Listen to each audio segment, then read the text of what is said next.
तो गाइस जिस चीज़ का डर था वो हो ही गया। जिस शील्ड के लिए कैप ने क्या क्या नहीं सहा उस पर आज किसी का खून लग ही गया।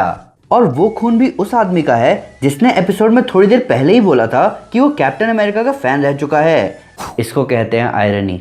तो falcon and the winter soldier का 4th एपिसोड हमारे सामने आ चुका है और इस बार चीजें बहुत ही एक्सट्रीम और डार्क हुई हैं।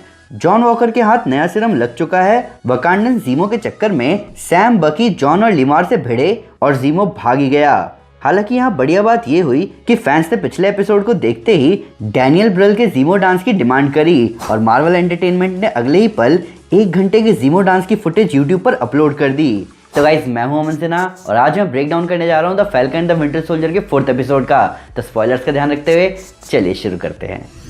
तो इस एपिसोड के तानाशाह डिस्कशन और बाकी सीरियस बातों पर बढ़ने से पहले तारीफों के फूल बांधते हैं इस सीरीज के असली स्टार बैरन हेलमेट ज़ीमो के लिए। ज़ीमो अभी तक हमें सिर्फ 2 ही एपिसोड में दिखा है पर अब वो फैंस का फेवरेट बन चुका है और ऐसा इसलिए है क्योंकि ये ज़ीमो अपने कॉमिक्स वाले वर्जन का ठीक उल्टा है। कॉमिक्स वाला ज़ीमो एक नाज़ी था जो कि सुप्रीमेसी में विश्वास रखता था, जबकि ये ज़ीमो सुप्रीमेसी के खिलाफ है। सुप्रीमेसी मतलब किसी व्यक्ति या समुदाय का खुद को सबसे ऊपर मानना। ये चीज समाज में लोगों के बीच भेदभाव के सबसे बड़े कारण में से एक है और राइट टू इक्वलिटी जो कि हर इंसान का फंडामेंटल राइट है उसके खिलाफ है। तो ज़ीमो ने सैम को कहा कि किसी भी इंसान का सुपर ह्यूमन से तानाशाह यानी सुप्रीमेसिस्ट बनने में ज्यादा समय नहीं लगता और कहीं ना कहीं ज़ीमो सही है। इन सब के ऊपर ज़ीमो ने बच्चों को टर्किश डिलाइट की रिश्वत दी। अगर आपको कोई टर्किश डिलाइट देता है तो कभी मत लेना। पूरी नार्निया की लड़ाई इसी चक्कर में हुई थी। प्लस ज़ीमो ने एक बार फिर लोगों को आपस में लड़वा दिया और वहां से भाग गया। अब एक बार सोच के देखिए, ज़ीमो अमीर है, उसकी फैमिली मर चुकी है, उसके पास कोई सुपर पावर नहीं है, ना ही उसे कोई सुपर पावर चाहिए और वो जब लोग नहीं देख रहे होते तब गायब हो जाता है। इन सब बातों से एक ही चीज सामने आती है, ज़ीमो सोकोवियन बैटमैन है। प्लस मैं बहुत हद तक श्योर हूँ कि ज़ीमो भाग के सोकोविया गया है जैसा कि हमने ट्रेलर में देखा था। प्लस ज़ीमो का सुपर ह्यूमंस के खिलाफ होना कहीं ना कहीं थंडरबोल्ट सीरीज को सेटअप कर रहा है जिसके बारे में रूमर्स हैं कि ज़ीमो उसमें मेन लीड में होगा। अब बात करते हैं कार्ली की। तो कार्ली को सैम आराम से समझाने तो आया पर जॉन वॉकर के कम पेशेंस की वजह से मामला खराब हो गया। सैम स्टीव रॉजर्स से मिलने से पहले आर्मी वेटरन्स को पोस्ट ट्रॉमेटिक स्ट्रेस डिसऑर्डर से डील करने में हेल्प करता था। ये बात हमें कैप्टन अमेरिका विंटर सोल्जर में दिखी और अपने इस टैलेंट का यूज सैम ने इस एपिसोड में किया। तो कहीं ना कहीं ऐसा लग रहा था कि कार्ली सैम की इस बात से सहमत है कि उसका इस पूरे सिचुएशन को हैंडल करने का तरीका सही नहीं है। लेकिन एपिसोड के एंड में जॉन वॉकर ने जो किया उसके बाद अब सैम और कार्ली के बीच की बात की कोई वैल्यू नहीं रही। अब जॉन वॉकर की बात करते हैं। जॉन वॉकर इस पूरे एपिसोड में ऑलमोस्ट हर पॉइंट पर ह्यूमिलिएट यानी कि अपमानित होता रहा। ये किसी के भी साथ हो सकता है। आपको एक पल कैप्टन अमेरिका की शील्ड दी गई है, वो नाम दिया गया है और अगले ही पल आप अपने हर मिशन में परेशानी झेल रहे हो। पर इस ह्यूमिलिएशन के बदले में जॉन वॉकर ने सीरम का यूज किया। और अगर आप सोच रहे हैं कि बिना मशीन और वीटा रेस के जॉन वॉकर सुपर सोल्जर कैसे बन गया, तो पिछले एपिसोड में ही डॉक्टर निगल ने बताया था कि उसके सीरम को मशीन्स की जरूरत नहीं पड़ती। हालांकि जॉन ने सीरम मिलने के कुछ ही पलों में उस आदमी की जान ले ली जो कि कभी कैप्टन अमेरिका का फैन हुआ करता था। ये बहुत दुख की बात है। एक कैप्टन अमेरिका का फैन दूसरे कैप्टन अमेरिका के हाथों ही मारा गया।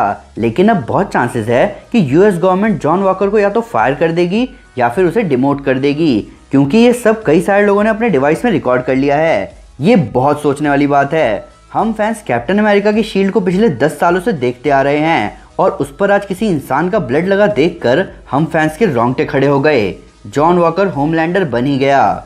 जॉन वॉकर के बाद बात करें लीमार हॉस्किंस की, तो ये बहुत दुख की बात है कि इतना जबरदस्त कैरेक्टर इस एपिसोड में मारा गया। मैंने पिछली वीडियो में भी बात करी थी कि लीमार हॉस्किंस यानी कि बैटल स्टार कैप्टन अमेरिका के नाम की कदर जॉन वॉकर से भी ज्यादा करता था और उसका इस एपिसोड में भी ये कहना कि पावर किसी को भी बदलता नहीं है बल्कि असली चेहरा दिखाता है, ये बहुत सही बात है। और जॉन वॉकर ने बैटल स्टार के बदले के लिए जो किया वही उसका असली चेहरा था। असली चेहरे की बात हो ही रही है तो इस एपिसोड में हमें एक सिनेमैटिक पैरेलल दिखा captain America the first Avenger के सीन का। अब बात करते हैं बकी की। तो इस एपिसोड में हमें बकी के वकांडा में हुए रीप्रोग्रामिंग के टाइम की झलक देखने को मिली। हमें इन्फिनिटी वॉर के प्रीलूड कॉमिक्स से पता था कि शूरी ने कैसे बहुत मेहनत से बकी के दिमाग से हाइड्रा की प्रोग्रामिंग को हटाया है, पर उस प्रोग्रामिंग वाले वर्ड्स का नाकाम करना बकी के लिए कितनी खुशी की बात थी ये हमें आज दिखा और ये नज़ारा बहुत ज़बरदस्त था। बकी का रोल प्ले कर रहे एक्टर सेबेस्टियन स्टैन बहुत ज़बरदस्त हैं। अगर आप उनको और भी मूवीज़ में देखना चाहते हैं तो मैं आपको आई टोनिया रेकमेंड करूंगा। इन सब के ऊपर डोरा मिलाजे का बकी के हाथों को निकालना बहुत हैरान करने वाला नज़ारा था और कहीं ना कहीं अनफेयर भी। किसी को इस तरह डिसआर्म करना टेक्निकली ह्यूमन राइट्स का वायलेशन है, खासकर उस आदमी का जिसकी बॉडी को हमेशा उसकी परमिशन के बिना एक वेपन की तरह यूज़ किया गया।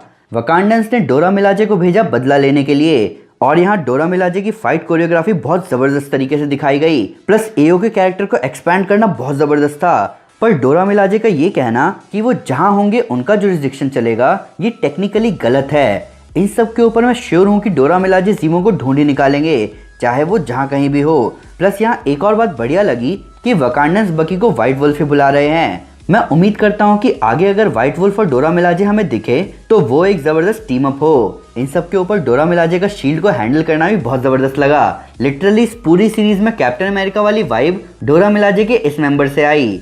इस एपिसोड में दो लोगों से सीरम लेने का सवाल पूछा गया, जिसमें सैम ने ना कहा और बैटरस्टार ने हाँ कहा। इन दोनों के जवाब पर बढ़ने से पहले बात करते हैं सीरम से सुपर सोल्जर बनने की। तो हमने सिविल वॉर में देखा था कि सुपर सोल्जर्स जितने पावरफुल थे उतने ही ब्रूटल भी थे, और अब इस एपिसोड का नज़ारा देखकर ही क्लियर है कि स्टीव रॉजर्स अपने आप को कई जगह रोकते थे और उन्होंने ज़रूरत पड़ने पर ही अपनी पावर्स को यूज़ किया, पर उनके अलावा जिसने भी सीरम लिया उसने वो रिस्पॉन्सिबिलिटी नहीं दिखाई और जॉन वॉकर इस लिस्ट में अगला नाम बन ही गया, जिसने सीरम की रिस्पॉन्सिबिलिटी कैप की शील्ड हाथ में होते हुए भी नहीं समझी। ऊपर से बचे हुए सीरम तोड़ दिए गए।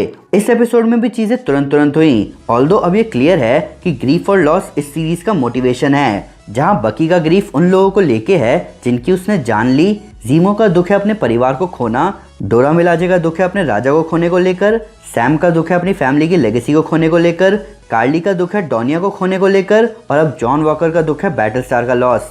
इन सब के ऊपर हम फैंस की क्यूरियोसिटी अब पावर ब्रोकर को लेकर और बढ़ गई है, जो कि हमें इस एपिसोड में भी नहीं दिखा या दिखी। शैरन में से बहुत ज़्यादा विलनस वाइब अभी भी आ रही है और फ्लैग स्मैशर्स के एक्शन की वजह से पैच एक्ट को लागू कर दिया गया है, जो कि जीआरसी के सब कुछ पहले जैसा करने को और फास्ट ट्रैक कर देगा, जिससे रिफ्यूजीज की परेशानी और बढ़ सकती है। और अब शील्ड पर खून लग चुका है तो ऑब्वियसली शील्ड अब जॉन वॉकर के पास नहीं रह सकती, तो शील्ड को उसके पिछले ओनर के पास जाना ही होगा, जो कि है सैम, और तब शायद हमें उसका ज़बरदस्त एक्शन देखने को मिल सकता है, जैसा हमने ट्रेलर्स में देखा था।